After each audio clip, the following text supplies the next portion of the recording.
Nos últimos dias, a morte de um casal lá em São Paulo gerou um alerta sobre a febre maculosa. Segundo o Ministério da Saúde, só no começo desse ano foram 8 pessoas que morreram por conta da doença. E hoje estamos aqui com a Joana Dark, infectologista, que vai explicar melhor para a gente por que um bichinho tão pequeno como o carrapato pode ser letal aos humanos. Então, Joana, explica um pouco para a gente como é os sintomas, o que é essa doença, o que acontece. Ok. A febre maculosa é uma doença que é transmitida pela picada de um artrópode, que é o carrapato. Geralmente carrapato estrela, existem outros, mas isso é o mais frequente. E esse carrapato ele precisa estar infectado, ele precisa estar aí com uma bactéria que se chama Rickettsia. A partir dessa picada do carrapato, essa bactéria passa para a nossa circulação sanguínea e a gente vai desenvolver a doença chamada febre maculosa. Essa doença, os principais sintomas vai depender da quantidade de picadas, do tipo de Rickettsia que entrou na nossa circulação, e geralmente o indivíduo ele começa com mal-estar geral, dor no corpo, fraqueza, febre de início abrupto. E aí depois, dependendo da evolução, dos fatores genéticos da pessoa e do tipo de bactéria, ele pode evoluir para quadros graves. Ela é chamada doença febril aguda icterohemorrágica. O que é isso? Ela pode variar desde sintomas leves até uma gravidade maior, levando a óbito. Quando você não trata, essa letalidade ela pode ser superior a 50%. Por isso a nossa preocupação. Lembrando que essa doença, os sintomas, se parece com várias outras doenças que circulam no Brasil, como dengue, como malária e outras arboviroses. Então o médico tem que estar bem atento para saber o perfil epidemiológico, de onde vem esse paciente, para poder fazer o diagnóstico. E tem alguma região geográfica que é prevalente essa doença? Tem algum fator que influencia? Com certeza. A gente tem aí a região da floresta atlântica, né? A Mata Atlântica, que geralmente vai desde o sul, sudeste e parte do nordeste.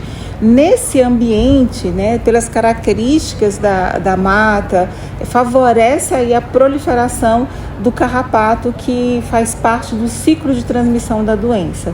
E nesses ambientes a gente tem alguns roedores, como gambá, às vezes capivara, né? Outros animais que podem ser o hospedeiro da doença. Porque o carrapato ele tem um ciclo que é no solo, então depende daquele ambiente do solo para a replicação dele, e depois ele tem um ciclo que é no hospedeiro, que aí é no roedor. É quando ele migra para esse roedor, e aí quando a gente entra nesse ambiente, é quando o carrapato passa para a gente, aí a gente é chamado de hospedeiro acidental, porque a gente entrou nesse ambiente de forma acidental, e aí a gente pode se infectar. Mas a prevalência maior no Brasil são essas regiões que eu falei. E só para tirar uma dúvida do público, quando a gente pensa em carrapato, a gente pensa primeiro no cachorro. Na verdade, nos estudos, esse carrapato que passa essa doença é mais difícil estar nos cachorros, não é isso? O carrapato, na verdade, a gente tem 900 tipos de carrapato, espécies, né? No Brasil, a gente deve ter em torno de 70 espécies de carrapato. Aí a gente fala o carrapato estrela, carrapato do cachorro, carrapato do cavalo. Nas regiões que fazem ali uma divisa com a Mata Atlântica, a parte próxima da residência, quem tem gato, cachorro, que vai nessa região de mata, que transita nos dois ambientes, pode também fazer um ciclo residencial. E aí esse animal pode também estar portando, estar infestado com esse carrapato, infectado com a Rickettsia. Mas não é o usual para a gente, né? Essa é uma região de transição e sob vigilância. Mas todos os carrapatos, eles podem transmitir doenças. Não é só a febre maculosa, a gente tem babesiose, a gente tem febre Q, tem várias outras doenças. E além disso, a própria picada do carrapato inocula algumas toxinas que podem ser prejudiciais ao nosso organismo. Então, assim, apesar do carrapato estrela ser o principal agente, os outros também têm seu risco que a gente não pode negligenciar. E tem algum método diagnóstico que a gente pode ter desde o início, os primeiros sintomas? Tem sim. Primeira coisa é pensar na doença, né? Você vai fazer o diagnóstico, a partir do momento que você pensa nela, aquela pessoa vem de uma região endêmica, aí tem os sintomas característicos, a gente vai pensar na doença.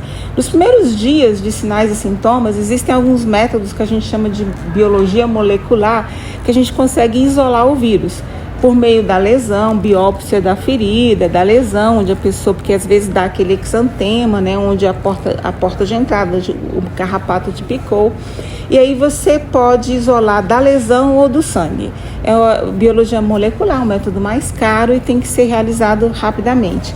Os outros testes, eles demoram em torno de 7 a 14 dias para positivarem, que são a pesquisa de anticorpos, né, IgM e IgG, para diagnóstico da doença, mas é um pouquinho mais demorado.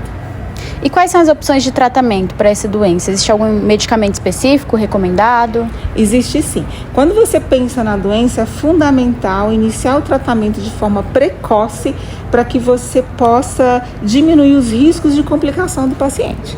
Então a gente tem a doxiciclina, que tem na rede pública, que você pode utilizar para tratar, tem via oral, tem injetável, e você tem também o clorofenicol. São antibióticos específicos para rickettsia. Mas o principal tratamento chama-se prevenção, né? É evitar de se infectar. E aí é isso que é a próxima pergunta que eu iria te fazer, já emendando. Como que a gente pode se prevenir? Ok. Então a gente tem que levar em consideração que alguns roedores, eles têm o seu habitat, né? A gente tem que levar em consideração onde a gente tem mais carrapato, possibilidade de carrapatos. Geralmente os carrapatos, eles replicam muito entre julho e setembro, por exemplo, em alguns locais, e aí pelo ciclo do próprio carrapato. Então, se eu vou para uma região de mata, se eu vou acampar, se eu vou num jardim zoológico, se eu vou em algum local que eu tenho esses roedores que fazem parte do ciclo, né, os hospedeiros, aí eu vou pensar, poxa, eu preciso utilizar uma roupa adequada. O que é uma roupa adequada? É cobrir bem os pés, uma calça, roupa clara, de manga longa. A roupa clara é porque quando o carrapato te infesta, você visualiza rapidamente, tem condições de retirar. Você identificou que está com carrapato, aí o ideal é você pegar uma pinça e retirá-lo, porque ele acaba grudando ali na sua pele, né? E às vezes é um pouco difícil de retirar. Então você retira com uma pinça, aí coloca num papel com álcool ou joga no vaso sanitário para você remover, na verdade, de forma mecânica, né? Aí depois você limpa com água e sabão, lava bem esse ferimento. E outra coisa que a gente utiliza muito, repelente, que vai ajudar contra o mosquito, né? Que a gente tem dengue, zika, chikungunya, febre amarela, e vai ajudar também a repelir os carrapatos aí naquele ambiente que você for visitar. E outro detalhe, se apresentou algum sintoma, mal-estar, ir rapidamente aos serviços de saúde para a possibilidade do diagnóstico e tratar antes que você complique, caso tenha uma suspeita de infecção de febre maculosa. Bom, e eu queria finalizar te perguntando, segundo a Secretaria de Saúde do DF, o último caso identificado antes desses que a gente está vendo agora, está vindo à tona, foi em 2020. E agora, atualmente, com as últimas 8 mortes que tiveram no início desse ano, para você, infectologista Joana Dark, é motivo de pânico?